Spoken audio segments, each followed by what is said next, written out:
I know there's 3 more after this, but I think I may have found my favorite episode of this season.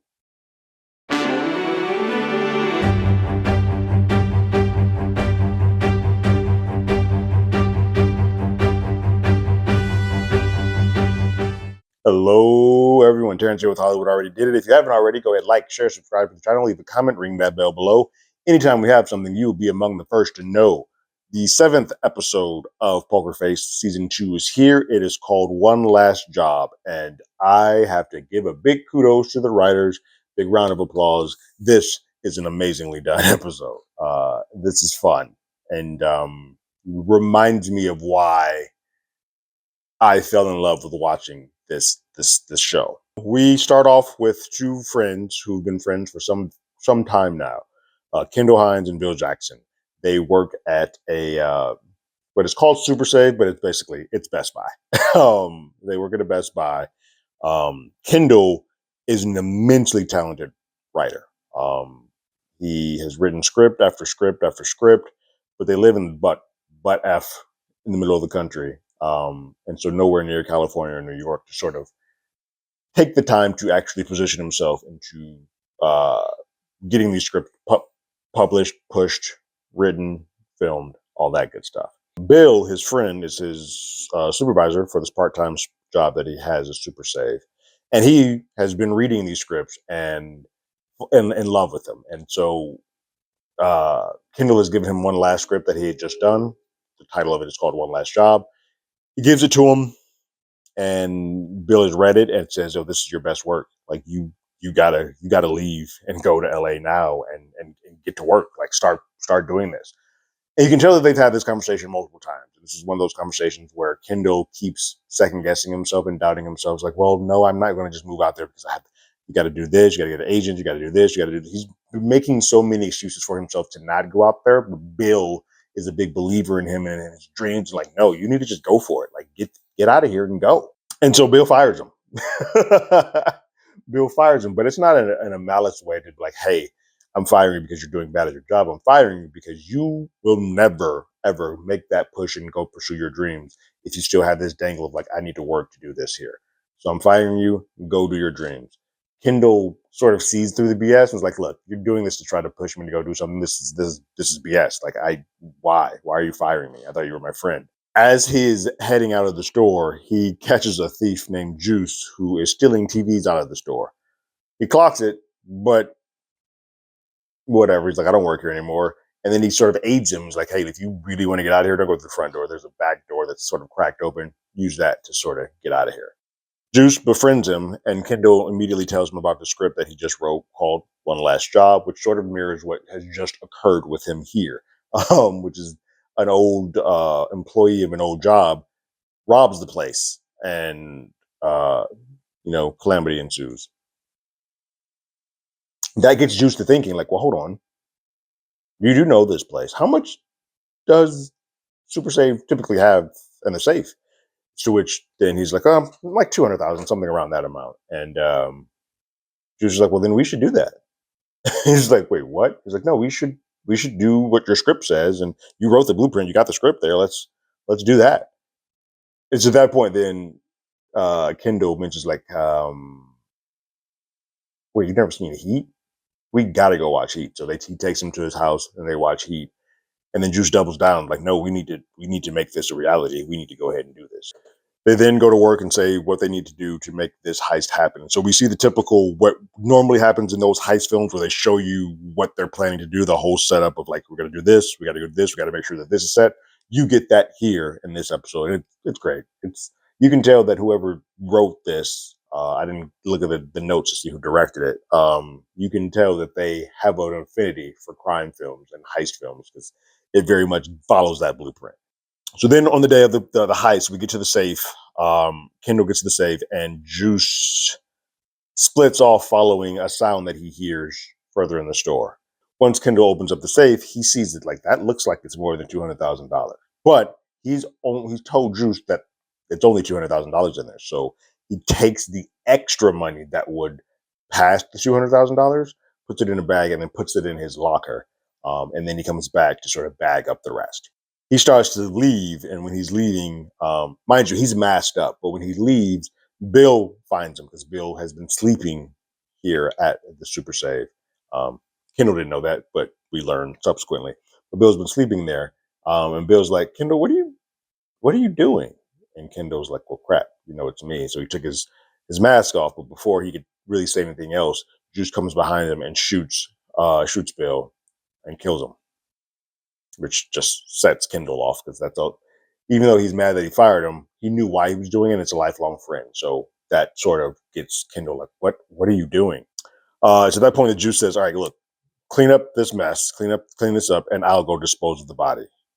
And Kendall's like, um, "Okay, yeah, sure. I guess that's what I'll do." Um, just like, I'm not going to prison again because clearly he just got out of prison. He's a loose cannon in all this.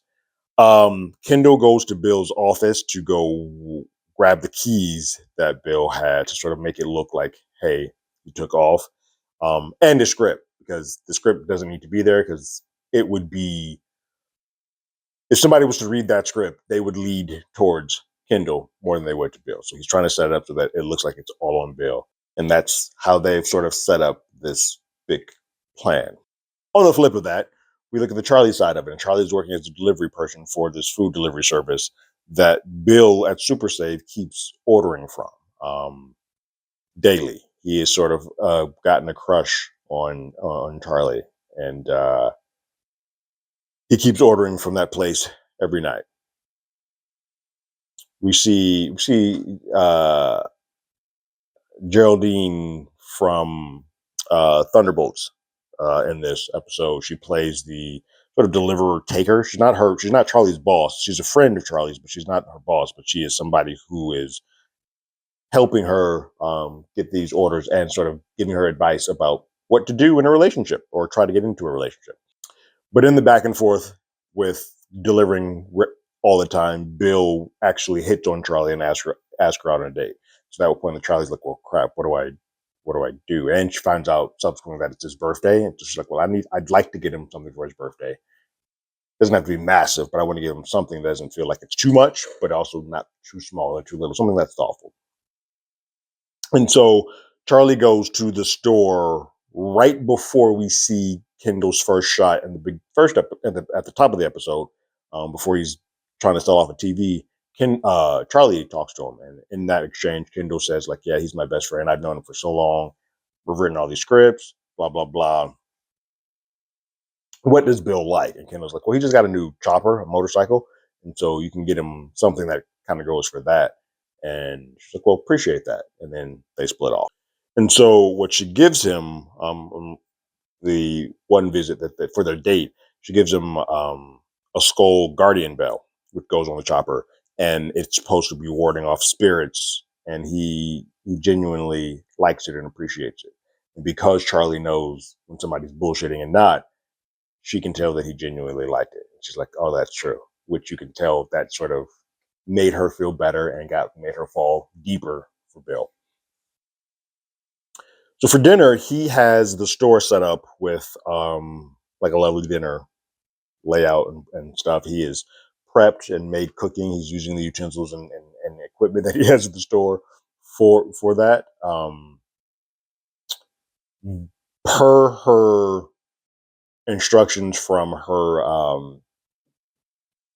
boss or her friend at work, she's supposed to leave something behind if she's having a good time to sort of say, "Hey, I have a reason to come back to this." So she goes to his office and leaves her glasses there, um, and then goes back to dinner. And at dinner, they have a great conversation. They are genuinely vibing and getting along with each other and having a really really good conversation.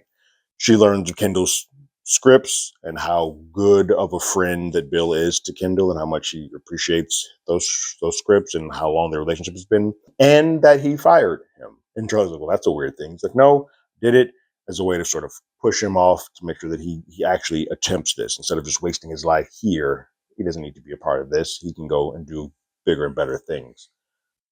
Um, she also learns that the cameras that are there are just there for show.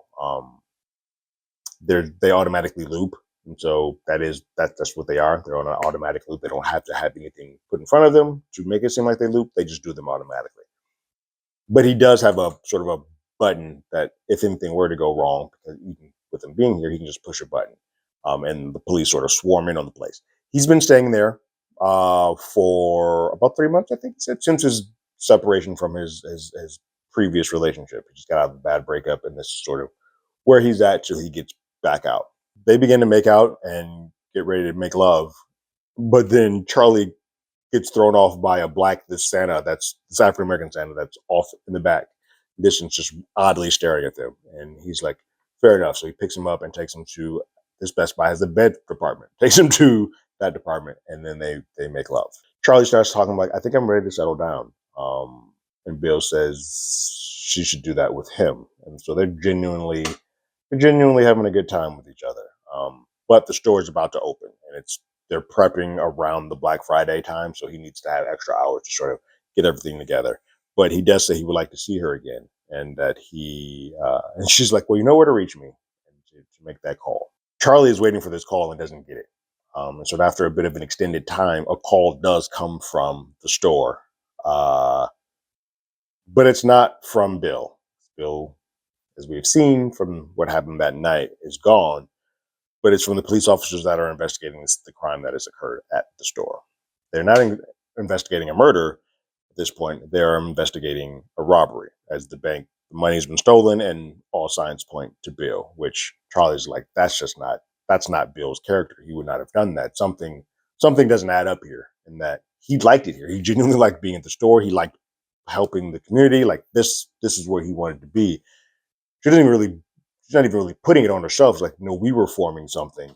It was more like, that's not who his character is. None of this sort of makes sense. It is important to note that there's a newscast being told that is giving off, it's like, hey, Bill is suspected of stealing $400,000 worth of cash. That's an important piece because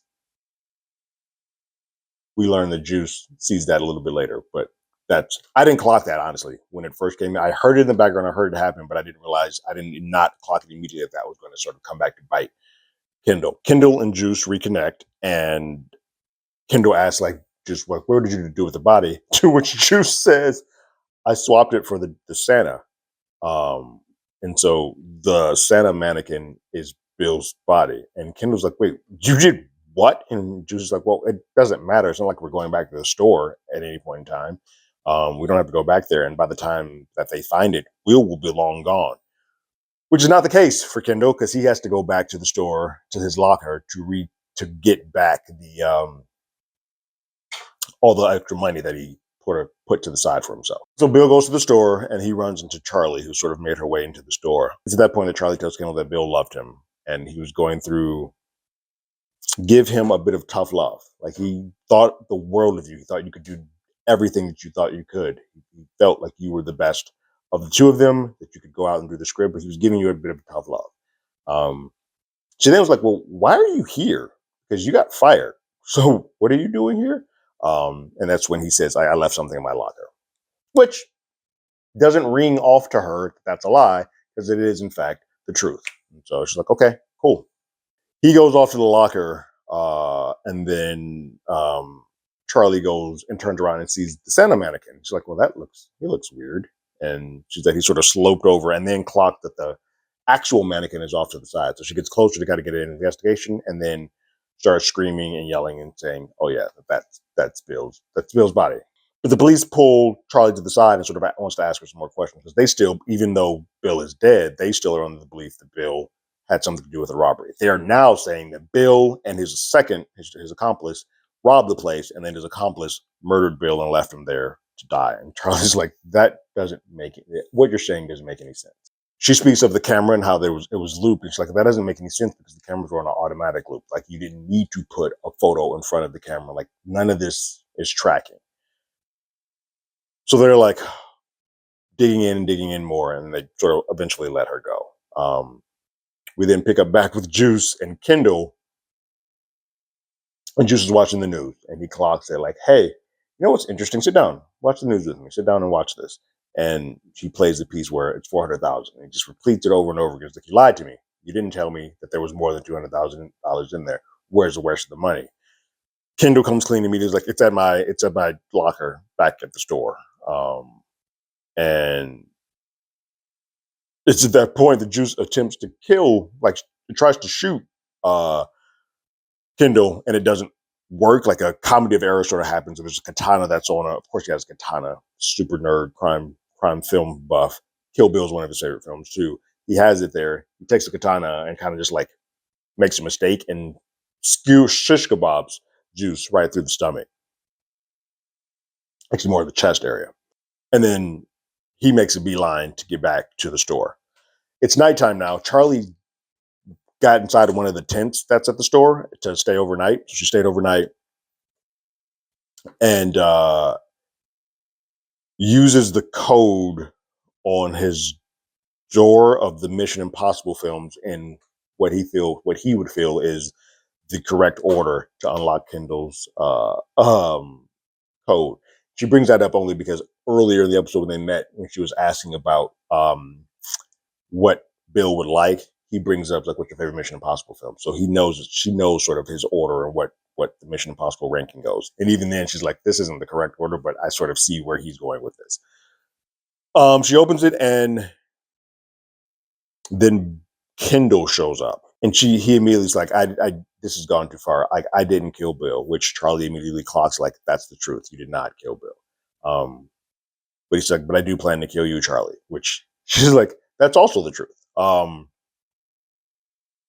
it's at that point that she shows the call button that Bill had. She's already pushed it. So she's already pushed it. And then Juice all of a sudden shows up with being spiked with a freaking sword through his chest, but he starts firing. There's bullets all over the place. It becomes basically like the finale of Heat, just in a super save in the Best Buy. And so they're going back and forth, shooting's happening, everything's going round. And then Juice eventually runs out of bullets. And so he can't shoot anything anymore. So he needs a weapon. So he takes the katana out of his chest, but that kills him. Like he's not smart enough to know that that's what's keeping him alive. Takes that out, and then he dies right there.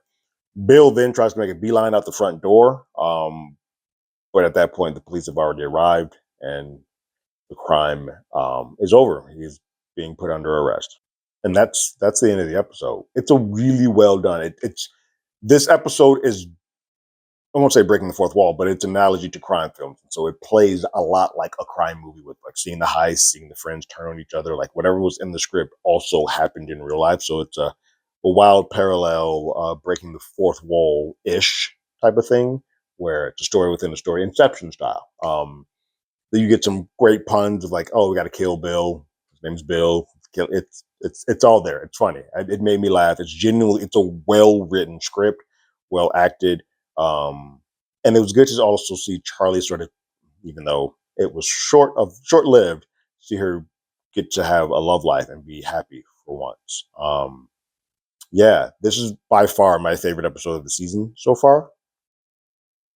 And it'll be interesting to see what happens in the last 3 episodes to see if there's anything that can come close or beat this for me and my brain. What did you guys think about this episode called One Last Job? Leave your thoughts and comments in the comments below. If you haven't already, you can follow us on X at HollywoodADI. You can hit us up on email at HollywoodAlreadyDidIt@gmail.com. We also have a podcast with the same name. That's Apple Podcasts, Spotify, anywhere the place podcasts. We're there. And like always, I got my ticket. You got yours.